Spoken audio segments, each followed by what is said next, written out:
अस्सलाम वालेकुम 10th class में उम्मीद करती हूँ आप सब खैरियत से होंगे। आज हम स्टार्ट करेंगे चैप्टर नंबर 12 के न्यूमेरिकल प्रॉब्लम्स। तो हमारा पहला न्यूमेरिकल है length of a wave is 2 metre and its frequency is 5 hertz. हमारे पास वेव लेंथ दी हुई है किसी भी वेव की 2 मीटर और उसकी फ्रीक्वेंसी दी हुई है 5 हर्ट्ज़। हमने फाइंड करनी है उसकी स्पीड।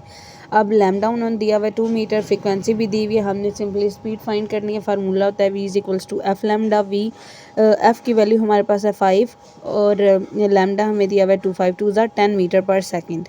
अब सेकंड न्यूमेरिकल हमारे पास है wave travels at a speed of 300 metre per second and has a wave length of 3 metre. Calculate its frequency. हमारे पास स्पीड दी हुई है 300, लैम्डा दिया हुआ है 3 मीटर, हमने फाइंड करनी है उसकी फ्रीक्वेंसी। सिंपली फार्मूला लगाएंगे f v is equals to f lambda वाला, क्योंकि हमने एफ फाइंड करना है, लैम्डा मल्टीप्लाई हो रहा है दूसरी तरफ जाकर डिवाइड हो जाएगा।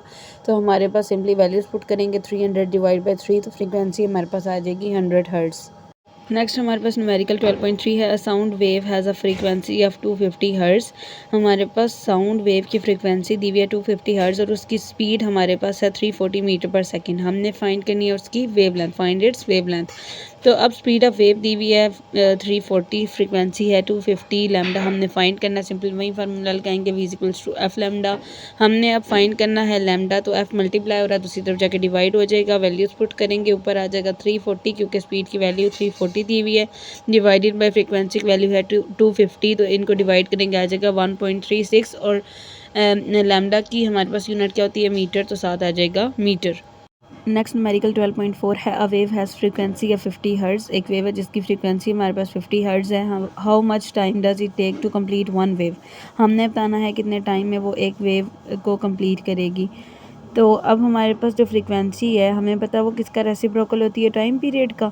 ठीक है, क्योंकि अब यहाँ पे टाइम पीरियड फाइंड करना है तो simply t equals to 1/f हो जाएगा, यानी कि हमारे पास चाहे फ्रीक्वेंसी रेसिप्रोकल हो टाइम के, चाहे टाइम रेसिप्रोकल हो फ्रीक्वेंसी के, दोनों के दरमियान इन्वर्स रिलेशन है। ठीक है, तो t इक्वल्स टू 1/f आ जाएगा और f की वैल्यू कितनी है 51 डिवाइड बाई 50 करेंगे तो आ जाएगा 0.02 सेकेंड्स। ठीक है, simply time period equals to 1/f। फिर हमारे पास नेक्स्ट न्यूमेरिकल है 12.6। A wave has a wave length of 0.5 metre. एक वेव है जिसकी वेव लेंथ हमारे पास 0.5 मीटर है एंड फ्रीक्वेंसी है 200 हर्ट्ज़ और उसकी फ्रीक्वेंसी कितनी दी हुई है 200 हर्ट्ज़। हमने कैलकुलेट करनी है उसकी स्पीड। तो सिंपली लैम्डा दिया हुआ है 0.5 मीटर, फ्रीक्वेंसी दी हुई है 200 हर्ट्ज़ और हमने फाइंड करनी है उसकी स्पीड। तो फार्मूला लगाएंगे v equals to f lambda. v find करना है, f की वैल्यू 200 है, मल्टीप्लाई 0.5, लैम्डा की वैल्यू कितनी है 0.5, सिंपली मल्टीप्लाई करेंगे तो आ जाएगा 100 मीटर पर सेकेंड। अब हमारा लास्ट न्यूमेरिकल है 12.6। The time period of a wave is 0.02 seconds. हमारे पास टाइम पीरियड दिया हुआ है किसी भी वेव का, कितना है 0.02 seconds. Calculate the frequency of the wave. हमने उसकी वेव की फ्रीक्वेंसी कैलकुलेट करनी है। टाइम पीरियड दिया हुआ है 0.02 सेकेंड्स और फ्रीक्वेंसी हमने मालूम करनी है। सिंपली वही काम जो हमने पिछले न्यूमेरिकल में किया था, f is equals to 1/t, कि हमारे पास जो फ्रीक्वेंसी होती है वो किसका रेसिप्रोकल होती है, टाइम पीरियड का। तो हमारे पास सिंपली टाइम पीरियड की वैल्यू पुट करेंगे 1 डिवाइड बाई 0.02, तो हमारे पास आ जाएगा 50 हर्ट्ज़। इसी के साथ हमारे आज के न्यूमेरिकल्स होते हैं कंप्लीट। आपने इनकी प्रैक्टिस करनी है और अगर आपको कोई सवाल है तो आपने कमेंट सेक्शन में पूछना है। बाकी हमारे चैनल को लाइक शेयर सब्सक्राइब करें। Thank you so much. अल्लाह हाफिज़।